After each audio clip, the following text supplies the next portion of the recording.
Every tabletop sports project starts as something small. Maybe it's a team you want to revisit. Maybe it's a card set you just bought. Maybe it's a game you haven't played in a while, sitting on the shelf and quietly reminding you that it exists. Maybe it's a what if question. What if I took this season, this league, this tournament, this moment, and let the dice have a say? At first, it's just an idea, and then the idea starts looking for shape. Sometimes that shape is one game, one night, one matchup. You play it, you enjoy it, and that's all it ever needs to be. It's a one-off. But sometimes that idea doesn't let go. One game becomes a second. A quick thought becomes a schedule. That team starts to feel like your team. A season starts to develop its own history.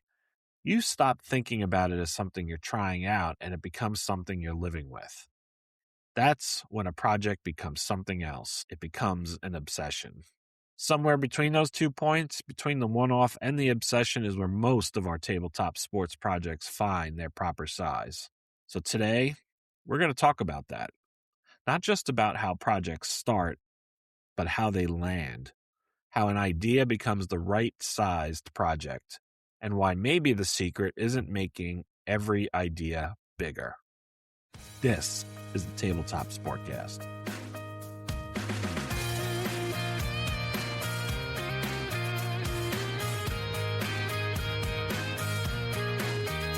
Welcome to the Tabletop Sportcast, where we talk about tabletop sports gaming through interviews, project reviews, and game reviews, because the best stories aren't just told, they're played. This is episode 256, and today we're going to talk about projects, from one-offs to obsessions, and look at the tiers, the 5 tiers of projects that I typically have mine fall into. Now, this is an idea that we have discussed in the past. We've often talked about t-shirt sizes to the projects, and I've kind of given some ideas in terms of like how to frame them up. But as I thought more about like what actually makes projects, I realized that this becomes a very personalized approach that you need to take.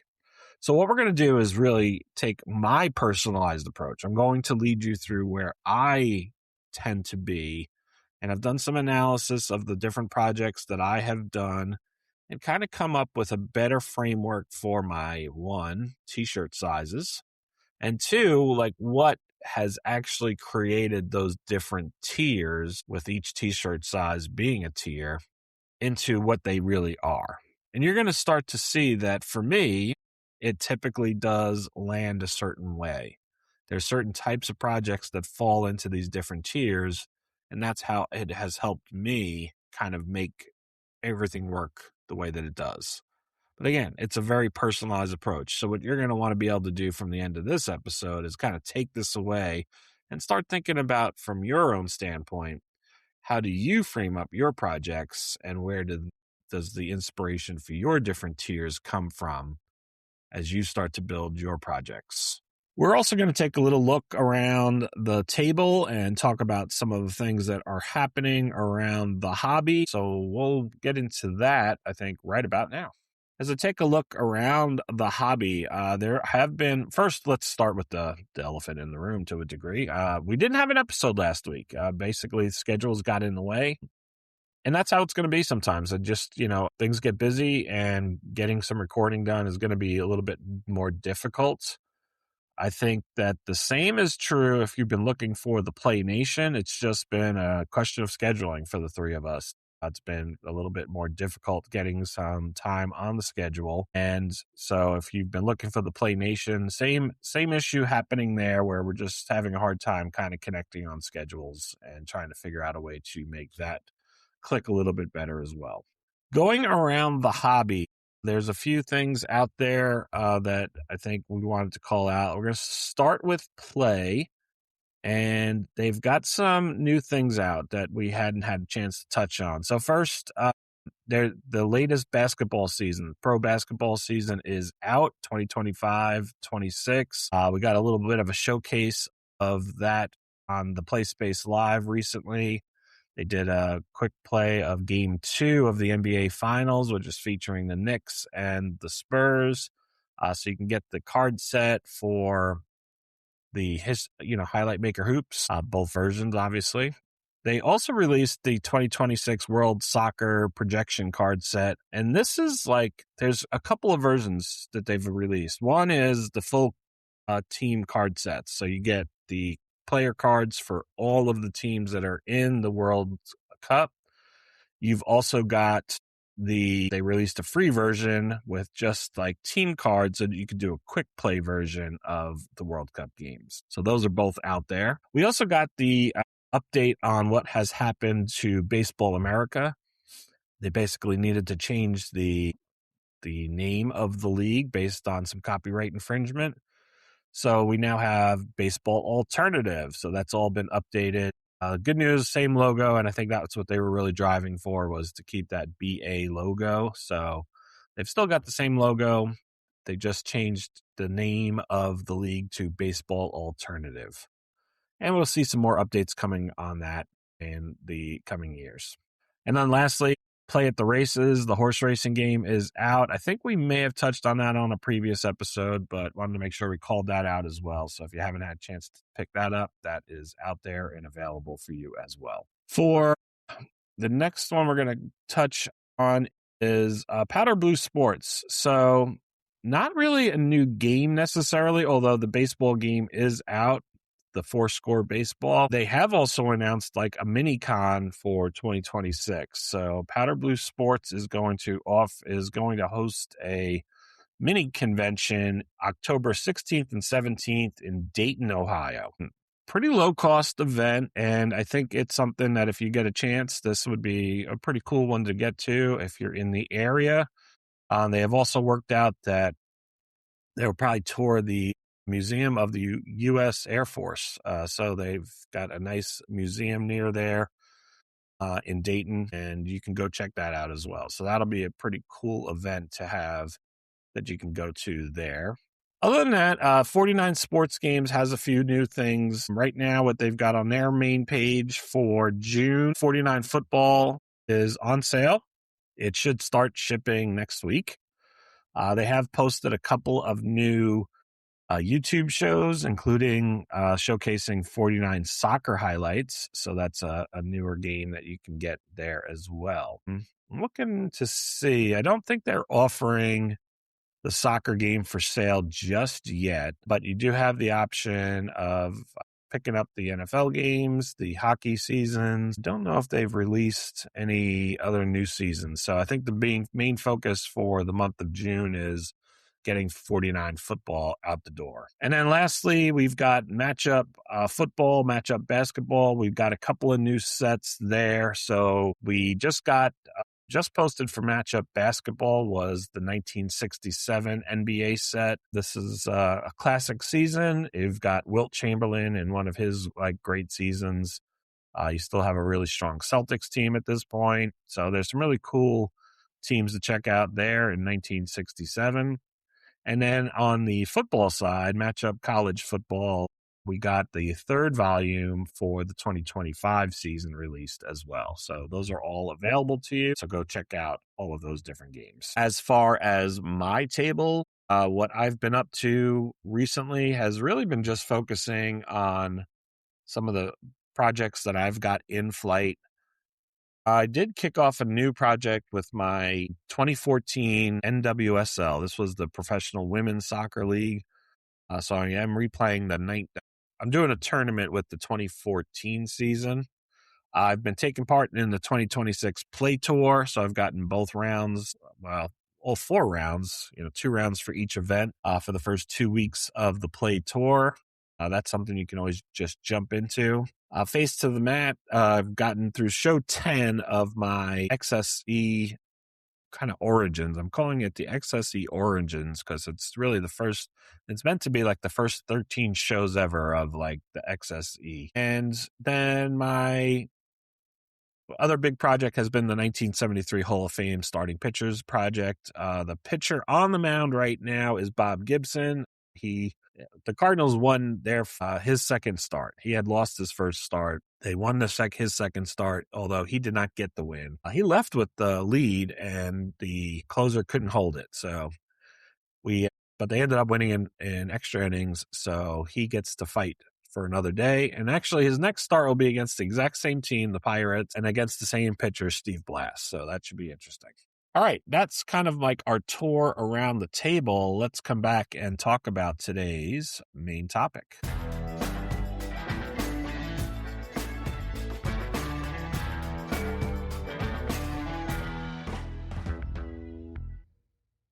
So what we're going to do today is discuss project tiers. And I've often in the past referred to the idea of using t-shirt sizes to help you figure out where you want to have your projects live. And the idea behind putting the t-shirt sizes is to balance out the commitments that you're making. You don't want to have all of your projects be extra large projects. They can be, but it's going to mean that you're doing very few projects as you go through it. For me, I tend to have a lot of kind of extra small or small sized projects. And I think as I've gone through like tracking all of my gaming sessions since the beginning of September of 2020, I've probably completed over 250 projects now in those like 5 or 6 years. And a lot of them have been very small projects. I've even gotten to the point where I don't even treat now like a lot of my kind of one-offs, which is where we're going to kind of start this in tier 1 as projects anymore. So I've really started to move away from some of the extra small, but there are still a few that pop up from year to year. And then I work my way all the way up to these extra large projects where I've had a few. I haven't had a ton of them. And for me, like extra large, and there are people out there who are really doing extra large projects, if you were to use my scales. But for me, an extra large project is going to be something I'm really committed to. It's going to take me several months to get through it. I never get like above like 500 games played or anything like that. I am never, at this point in my life, not going to be this person who sits down and plays every single game of a season, unless it's using some kind of like quick play game. And there have been a couple of examples where I've done something like that.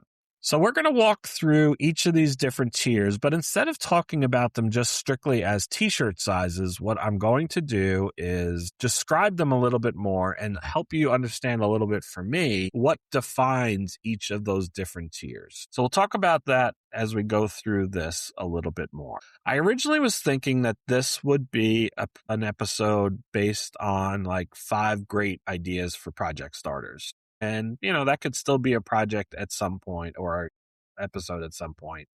But instead, what I realized as I was kind of going through this is that, and as I said this in the opener, this really does become more of a personalized choice.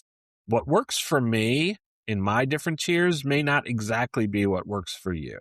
And I think for you, it's going to be coming away from this and hearing what my approach is and then deciding for yourself, what does that look like for me? Okay, so let's kind of get into this a little bit and start to talk. I will also say that it is true that as you're kind of thinking about this, all of these start with ideas. And the inspiration for an idea can come from lots of different places. Sometimes it's going to be about a particular, you're just going to have this idea about like a team that you want to do a replay with or something like that. Other times it's going to be a game that you want to get on your table. And then other times it's just going to be some kind of like inspiration spark that you get that just tells you that, that's something I want to chase down a little. So for me, as I start off this list, here's where we're going to start. We're going to start with tier 1, and we're going to call this the one-offs. These are my extra small projects. They typically have just 1 to 4 sessions. And as I look through my list of games or projects that I've had in here, most of them do tend to be exactly what you're hearing, one-offs. And I think the one-offs are a good example of ones that I've kind of moved away from. I used to treat them as like, I would have these tribute games, for instance, right? Like Pele passed away. I did a memorial game. I would do I used to do every year, like the history maker who served game on Memorial Day. It would be about that idea that there was these events that I just wanted to try to capture, right? And I would do these one-offs. And I think one-offs are a great way to get a game out, play it, and then, put it back on the shelf. You're not really trying to build a real project around it. This has morphed for me into more of like those games of the week, my featured table Fridays that I do now. And I've turned them into bigger projects by grouping a bunch of things together. But the concept was still the same. It's this idea that I'm basically not really doing a project, but I want to get a game on the table and I want to figure out a way to do that. There have also been some places in here where I do some test driving, right? Like sometimes it's just about playing some games, trying it out for a couple of times, and then kind of moving away from it, right? There are times where I'm doing some play testing for folks and I'll do a few games here and there. I will often have my practice sessions for something just to get used to it. That's a kind of like an intro project where I just want to get a couple of games in of a game as I'm trying to learn it for the first time. So that's the second thing. And then the third thing is like there's these events that sometimes happen. So I've had a lot of places where like I take part in co-ops, but I only really commit a little bit, you know. The Commissioner's Surprise Tournament every year has been one of those.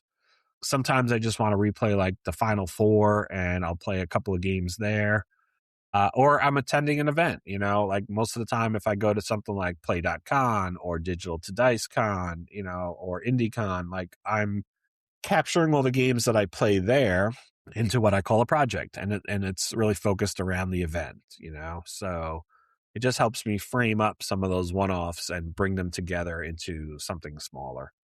So my one-offs are typically going to be in that frame. It's going to be this idea that I got this little spark, but it's not really going to be a project, you know. This idea that I had is just something that I want to get it on the table quickly. So that brings us to tier 2, which is going to be my small projects, typically 5 to 12 sessions, and I like to call this the showcase. What we get here are projects that have very clear definition. They're typically going to be like tournaments or something along those lines. So some examples here, a lot of co-ops will fall in here as well, right? So my first one is going to be like an event showcase. I've got here like tournaments, some kind of invitational. For instance, the 2025 Play Invitational, you know, that was one that I happened to play enough of the events to get it above like 5. I was probably scheduled for like, you know, 5 or 6 sessions or maybe even as much as 7. But I got those in for that co-op. I had done a tennis tournament, the 2024 Tag Open. That was something that kind of came in here. So I have like these like project ideas that kind of fall right into that space. Part 2 of this tier is going to be kind of like a sampler set. Now, these are my projects where, you know, for instance, the historical replays or sometimes my game of the week, you know, formats. My historical replays fall into this size a little bit better because typically I'm going to have like one per month. And I'll come up with these historical replays and bring them on the table, mixing all different types of games, mixing all different kinds of card sets, right? But it just gives me a way to organize some of those one-offs into a bigger project. I also had sometimes if I'm at an event for a weekend, like when I went to Gridiron Games, I was just trying out a lot of different football games and was able to get quite a few sessions in for different things. Played in a couple of tournaments, one for Fast Drive, one for Breakaway. So, you know, you get a chance to get more games on the table as a result of that. So you get this kind of like sampler approach that I have in here. And then I've got like my short seasons. Usually these are going to be for either card sets that I'm not really willing to commit too much to. Like for instance, when I did the NWSL tournament, I did, you know, I think it was like a 9-team league. So it only required like 8 games to get through the tournament. I did a decathlon season. You know, don't typically want to have that be like, you know, that's not going to be a very long season. I'm just going to run through a few different events. So that, you know, was probably like 8 events or so and got through that one. I also had the 1986 like PGA mini season. I think I had decided on like 10 events that I was going to run from that season. And that became like a really small season that I was able to do. So these typically are going to be, when I do a short season like this, it's typically with a game that is going to take a little bit longer to play, like a decathlon, or it's going to be a tournament that has limited structure because of the size of the league. So what you get here in the showcase is projects that have like enough of an idea to get room. They feel kind of real, but you're not being asked to kind of carry like a full season. I would say 40 to 50% of my projects now kind of live in this small size that we just discussed. Because I tend to do a lot of my projects around like these tournaments or these historical replays and get them put into that framework. I would say also a lot of the co-ops that I take part in, usually my commitment falls into that range too. Some of them will move into this next tier that we're going to discuss as well. Speaking of which, let's go to tier 3, which is the medium projects. These are typically 13 to 30 sessions.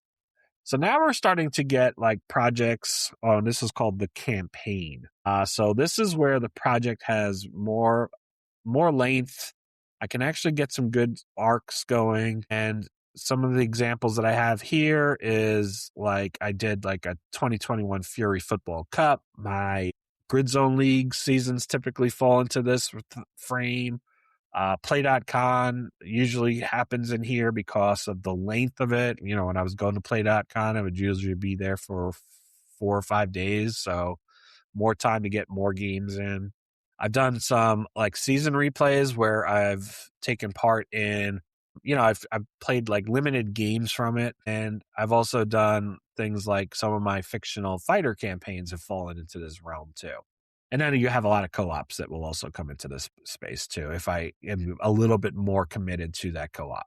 So what we get here is the first type is like the bounded seasons. These are typically when I will take part in a season and either through a co-op or because of the design structure, I tend to have like limited games in it. So for instance, when I did the 1984 USFL season, I played like a game of the week. I think I was following one particular team, played all of their games, and then I also was doing a kind of like winner stays format. So I would have whoever won, and then the next week I would look at who their opponent was going to be and pick which game they were going to play there too.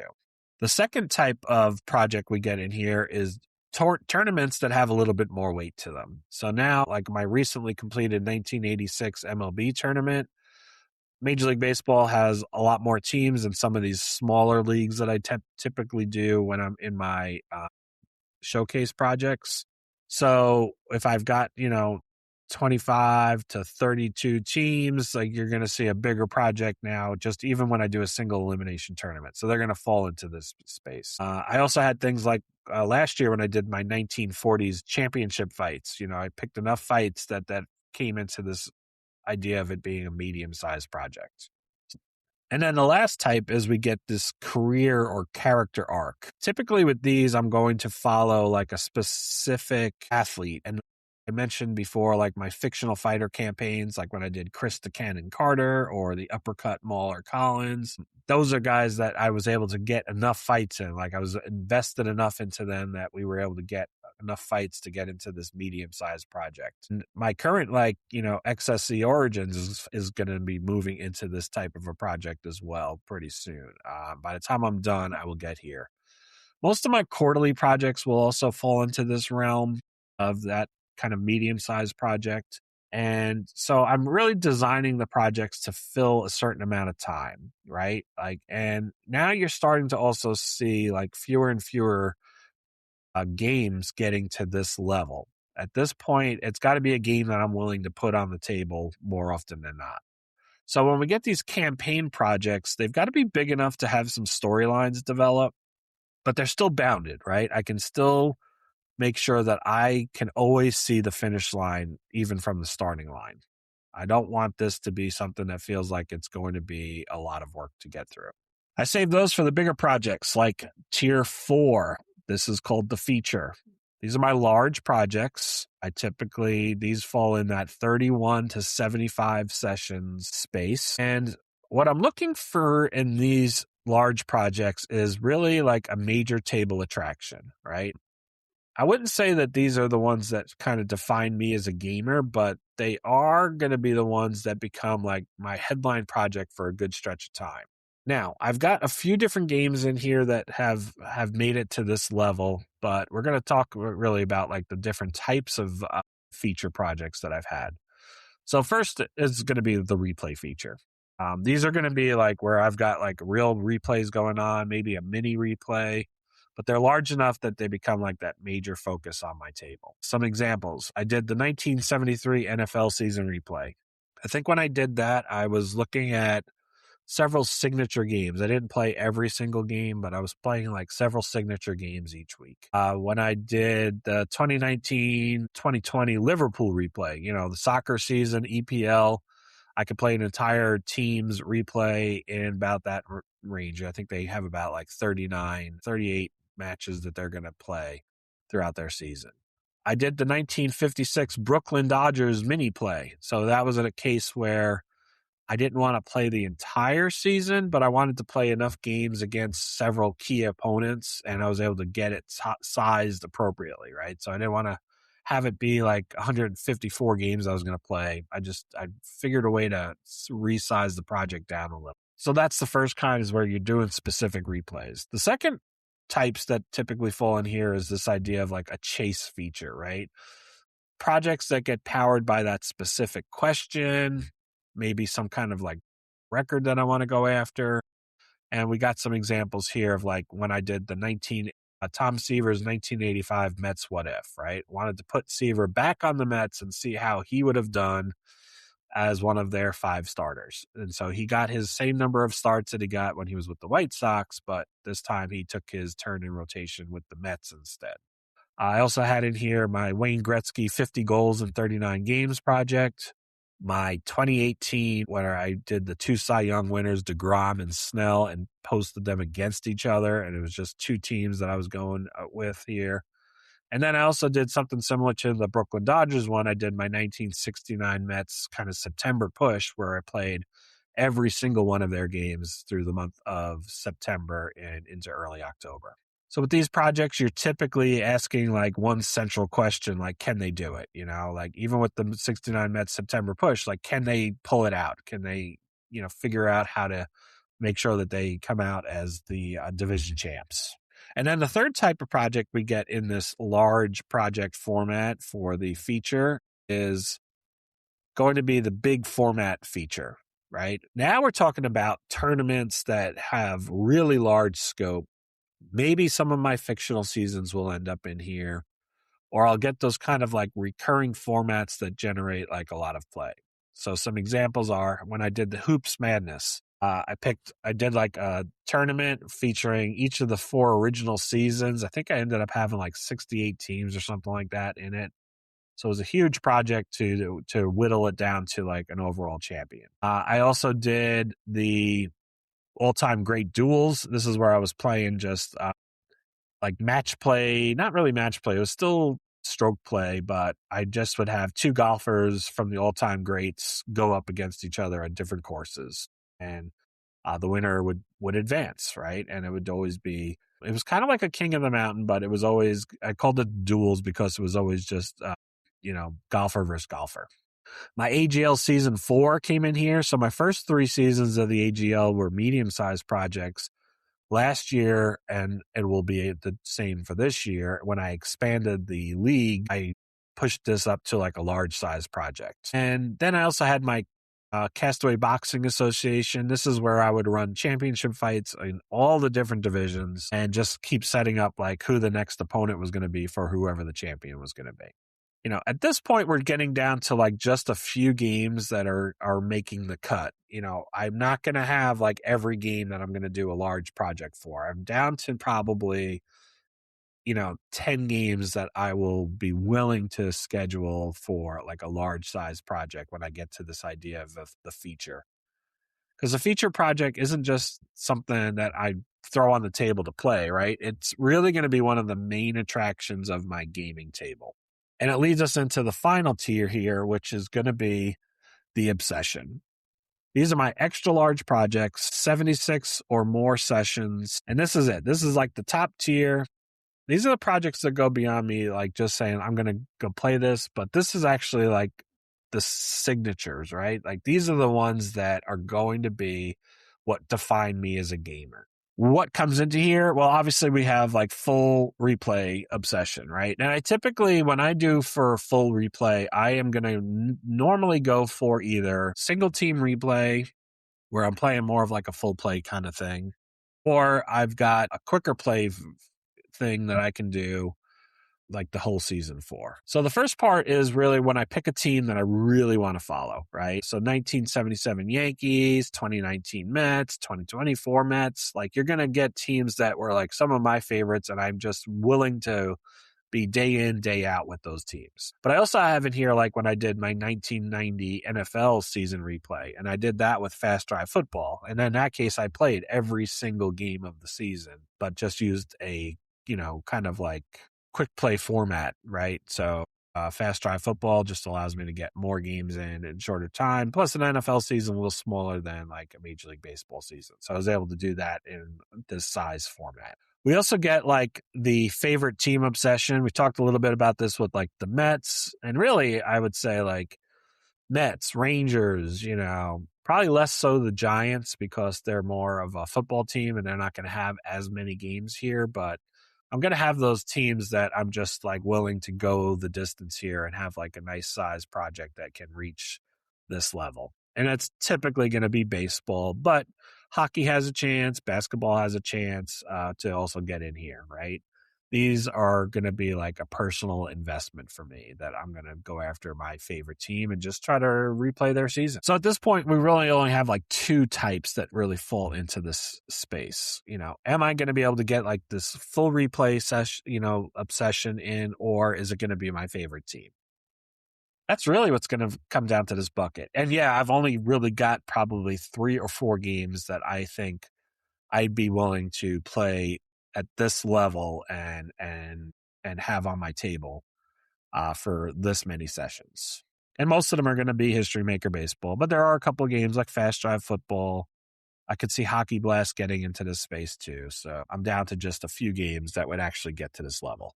And that's it. There's your 5 tiers. That's my 5 tiers. And you can hear that it's very personalized. I think for everybody, there's going to be different types of projects. And I've got some other projects that fell into here, including some of the ones that I'm currently working on. It doesn't mean that they have to always be this like perfect fit in there. But a lot of times when you look at the way I organize my gaming table and my yearly approach, I'll start with like fairly decent sized projects for History Maker Baseball. Most of those are going to be medium or larger. I'll get to my quarterly projects. Most of those will be, usually they're going to be in the small, the small or medium size when I'm dealing with like the quarterly projects. Then I get into my like tournaments that I'll set up, and those will typically be like extra small to small. And then I'll set up my historical replays, my games of the week, those kinds of things. And those will typically fall into like a little bit larger type project. But, if I'm lucky, like game of the week will end up being more of like a medium or a large project. Whereas the historical replays typically end up being like extra small just because they get limited to like those 12. Then there's other ones that will fill in the gaps in between like those big boulders, right? Like there are going to still be some one-offs here and there that I'll get on the table. I'll just get a game on the table. There are going to be co-ops that help me fill, and typically those will be anywhere from like extra small to up to medium, depending on how much I'm going to take part in those as well. And then I've got some of my fictional seasons, like what I'm doing with, Face to the Mat right now, or what I'll do with Grid Zone right now, even with the Red, White, and Blue Racing. Those will typically, depending on, I know going in like how many sessions I'm going to do, and I'll just kind of work those project sizes in around that. But that's how I go through it. And each tier, I would say, extra small is not that big anymore. I do only like a few of those every year. It's the small size projects, that 5 to 12, that's really the sweet spot for me. Like that's a lot where a lot of my projects come in, is I just try to find like small ones to get on the table. And then some of those will become medium size. I probably have like 60 to 70% of my projects in those 2 tiers. Getting above the medium, like when I get to large or extra large, we're in a much smaller percentage again, and with extra large being like maybe there's one of those a year if I'm lucky. So that's really how I'll tend to approach that. All right, let's come back and wrap up today's episode.